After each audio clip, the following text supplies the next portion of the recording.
Welcome to the Underrepresented in Tech podcast, where we talk about issues in underrepresentation and have difficult conversations. Underrepresented in Tech is a free database with the goal of helping people find new opportunities in WordPress and tech. Good afternoon, Samah. Good afternoon, Michelle. How are you? Good. I'm having my first cup of coffee of the day. And it's so funny because I think there's, 6 hours difference between you and me? Yeah. And so it's always like, I wake up and I'm like, and I'm like, she's already been going all this time. It's all good. This is my 10th coffee of the day, so it's fine. Cheers. Cheers. So I have to tell you about something about my childhood that was ruined for me this week. And it really brings up, and we talked about this a little bit yesterday before when we were planning the session, but it really brought up for me that whole cultural appreciation versus cultural appropriation. But when I was growing up watching Sesame Street in the 70s, there was a woman on a regular singer on Sesame Street named Buffy Sainte-Marie. And Buffy Sainte-Marie, as we thought back then, was a Native American woman. And she would appear in Native American clothing and sing folk songs. And I remember thinking how beautiful she was. And she was like the first, Indian woman that I'd ever, Native American Indian woman that I'd ever seen. And I mean, I was just, 5, 6 years old, maybe even younger, watching Sesame Street. And I was so enamored of her. And I remember different parts of my adulthood thinking back to, remember that woman, Buffy Sainte-Marie on Sesame Street.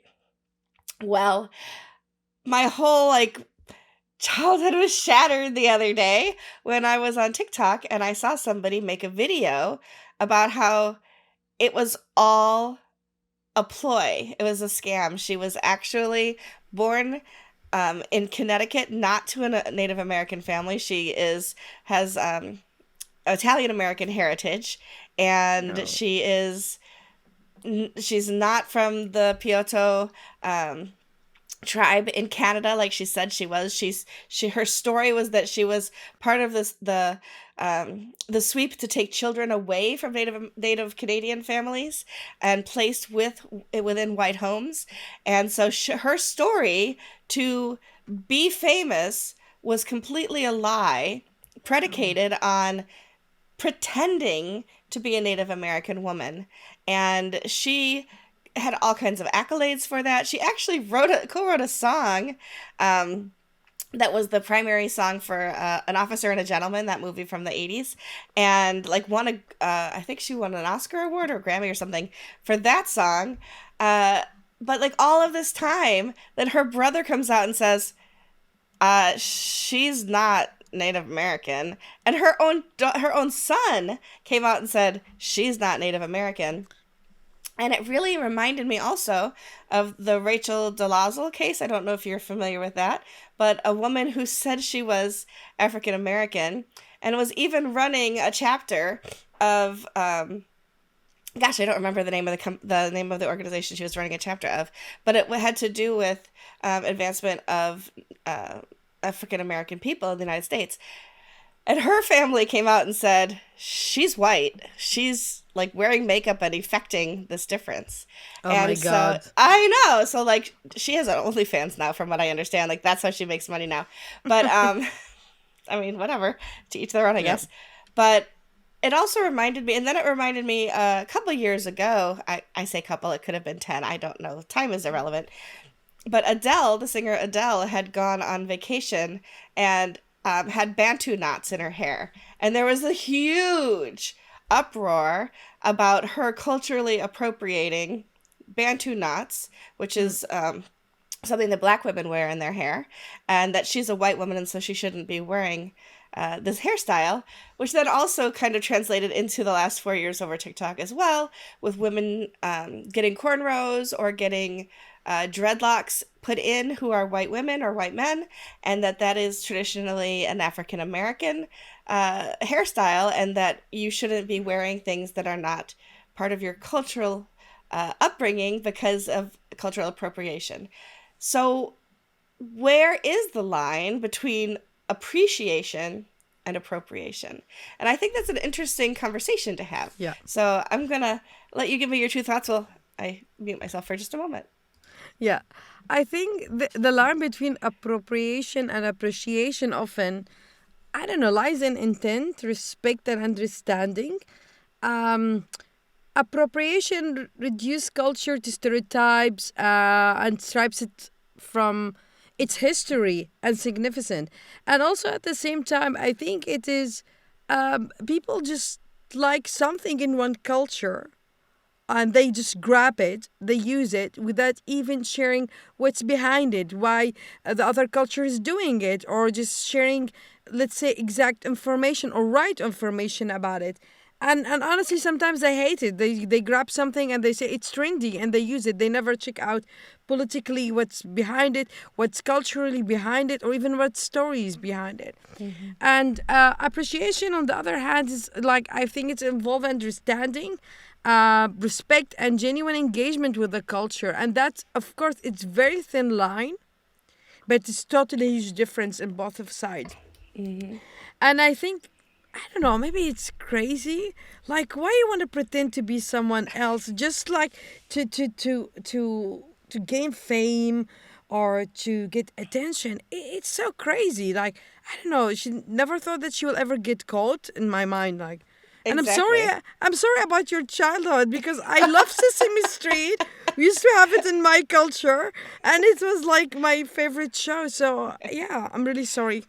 I Yeah. mean, a little tongue in cheek. My childhood wasn't completely ruined because of one person, Uh, but the idea of something that you believed so strongly as a child, or that you leaned into, and that you know understood to be true. And if you go back through Hollywood and look at movies, very, very often, if you go back into like the early cowboy movies and the westerns and things like that, so many of the American Indian characters were actually played by people of Italian descent, because they have a similar, at least they thought. I'm not saying they do, but that the idea was that there is similar Features. yeah, facial tone, especially, Yeah. right? Especially in the old black and white movies, they were looking for something.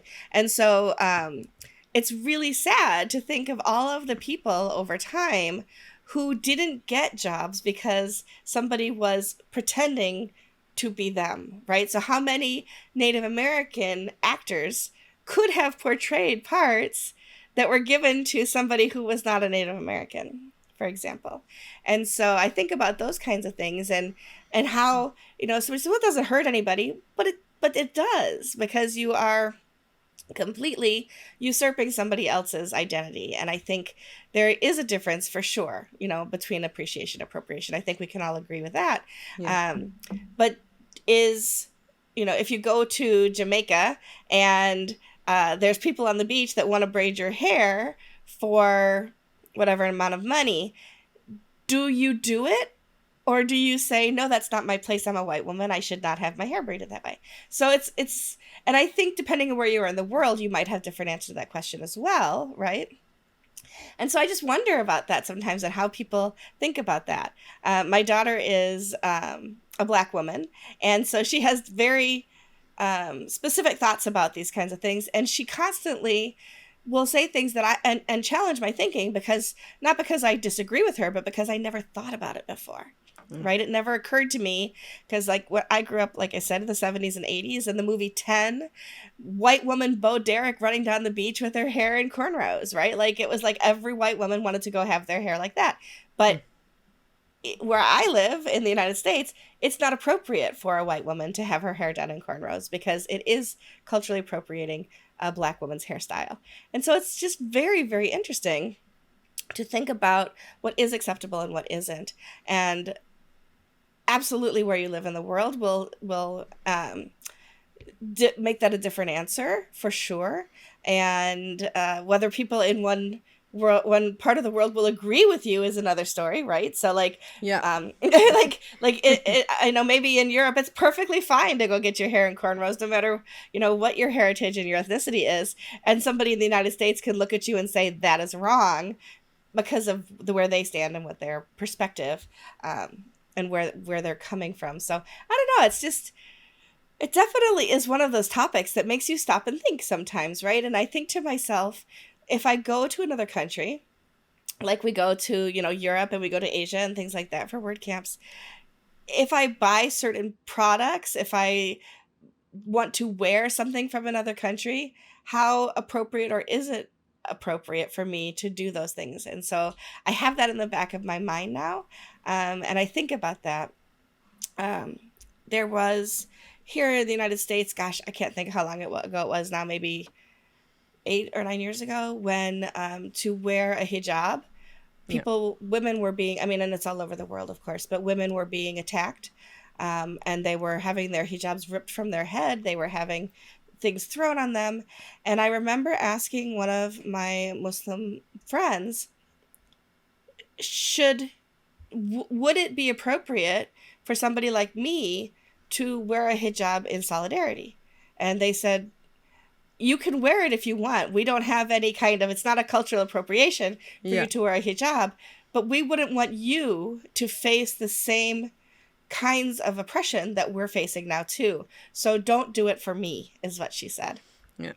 And so like the hijab was different, right? If I wanted to wear a scarf on my head, I'm not culturally appropriating, because for them, for those women that, and I'm not speaking for all of the women, I'm talking for the ones that I spoke with and the people that I know, it was not anything that they would say, why are you doing that? You're taking away our heritage. So sometimes things are fine, and it really depends on the culture. Anyway, I've been talking a lot. What are your thoughts? I totally agree with you. I'm gonna talk about, and also sometimes, how can I say it? I have privilege because for me, my skin tone, my look, you'll think like, she's Southern Spain, she's North Africa, she's Middle East, and if I wear a veil, like sometimes when I used to travel and work in places, I have to wear a veil. People think that I'm from Pakistan or even from India. Mm-hmm. So it is sometimes, of course, like I'm proud where I am from, and then always correcting them, saying like, "Oh, that's a very nice compliment," but actually I'm from less interesting place. So, but wearing a veil, like you trigger my brain in this question because wearing a veil, how can I say it? I don't know what's the name of it, but I know African women or women from African in heritage, they have this amazing, beautiful scarf. And Mm-hmm. sometimes I feel guilty because I can wear it and never call out because in Europe it's normal. Like nobody will say like, "Hey, Mm-hmm. why you're braiding your hair? Why are you wearing something is not your culture?" And also sometimes people they will not know what culture you are. So I don't want to call it a brown privilege, but this that you don't know which culture you are, then let you pass a little bit. But yeah, I Yeah. totally agree with you. Sometimes you want to try other culture. Like example, how can I say it? I traveled to India, like I think in 2015, and I always want to buy sari. In Yeah. our culture, we watch these amazing Indian movies, and the women look beautiful with their dark So hair. beautiful. And then I said, I have a dark hair, check. And my tone skin is like a little bit dark, so check. And then I was wearing sari. I was really happy with it. I bought one. Of course, I cannot wear it. And I now, of course, when you get older, you get more educated and understand. But it's so crazy in couple of days, like let's say in the Netherlands or maybe in Halloween in the States also, people can wear those things. Like people can dress from other culture and people let it go. Like I see people dressing like Arab clothes Mm. and in carnival I don't like it. I feel like why are you wearing it? Right. Yeah, no, it's really it's not nice. Or even seeing they dressing like like Native American indigenous, or I don't find it you, okay to do it. I feel like you stealing one part of the culture and take it for you. and you try kind of make it fun or make it kind of a custom, which sometimes can be very insulting Mm-hmm. because you're talking about cultures thousands of years, and people are proud of their culture while you wearing it as a custom and you're celebrating it in a way that is very insulting to Mm-hmm. the other people. So yeah. No, but you can. I can make. You can wear a veil. It's okay. Me, I don't like to wear a veil. Oh, it's just one of those things that Yeah. you don't want, once you're aware, you don't want to do the wrong thing, right? At least Yeah. if you are a good-hearted person, you don't want to do the wrong thing. We Yeah. know there's plenty of racists in the world that just don't Definitely. care. There's another woman on TikTok. Yes, I talk about TikTok a lot. It's my Me, I love social TikTok. outlet. I know. But there's another woman who has been called out time and time again because she gets on and does these incredibly insensitive things. Like she will put on different outfits. She's put on the outfit to assimilate a Native American woman. She's put on an outfit to assimilate a Chinese woman. She has I can't think of all the different ones, but she will go on and she will affect a terrible accent Yeah. and show dolls and things that she's collected, none of which are actually, they're all just cheap, not made by actual, Native American people, and the way that she does it is so incredibly racist and insensitive. And so she gets called out time and time again. She doesn't care because she's getting more views and she's making money off of TikTok. And Yeah. so in that situation, you can absolutely look at that and think, what a terrible human being. And I don't want to ever be construed as the terrible human being, right? So No. I say time and again, I make mistakes. I talk about, I think, I've talked about making a mistake with accessibility, and I talk about those things publicly because, number one, I want people to know that we learn and we grow, right? And so we make mistakes, we learn about what those mistakes are and why and how we made them, and then we do better. And so I don't want my life to be a cautionary tale about cultural appropriation either. So I try to learn ahead of time before I make mistakes in that way. And so it's an incredibly touching and moving experience to have somebody from a different culture give you a gift that represents their culture. I don't think you can see it. Oh, it's on another thing. But I have a beautiful metal statue that a gentleman gave me last year at WordCamp Asia from India, and it's an Indian god. And please forgive me, I don't remember now. It's written on the bottom, but I don't remember which it is. And it's just beautiful, and I do display it in my home, but I don't say this is my heritage, right? It was a Yeah. gift from somebody from that culture. And he gave me a beautiful scarf as well. And I do wear the scarf, but I wear it as a scarf. I don't wear it inappropriately, those kinds of things. Yeah. And so, yeah, so I think about those a lot. And then I think about being in airports and buying trinkets in an airport. And in an airport, they will sell you whatever they can make money off of. Definitely. So you could be buying something in an airport that is culturally appropriating if you aren't doing something correct with that. And in some instances, at least here in the United States, to own certain things is also inappropriate. So, for example, a Native American chief's headdress with all of the feathers, that is very specific to a specific role, and ownership of that belongs to that person within that role, within that community. If I were to somehow find myself in possession of one of those, my job would then be to find out how to return it to the appropriate Yeah. cultural person, and not to say, look, I have this amazing headdress and I'm going to wear it. Yeah. It would never go on my head because now I know, and I've never had one. I'm not saying I made that mistake, but if I had come into possession of that 20 years ago, I would have put it on and thought, look how cool this looks, because I didn't know then what I know now. And so we learn, we do better. I think there will be lots of people who will disagree with some of the things today because they're from different parts of the world. Yeah. And that's okay. We can disagree. But the most important thing, in my opinion, is to represent who you are authentically. So don't do the Rachel Dolezal and Buffy St. Marie thing, whose last name actually was Santa Maria, which is very Italian as opposed to, Yeah. and be aware. And when you're told that you've done something wrong, don't double down. That's the biggest thing, right? It's so Definitely. hard. Excuse me. It's so hard to be told that you've done something wrong and not want to be like, but I didn't know, and but this, and making all of the excuses.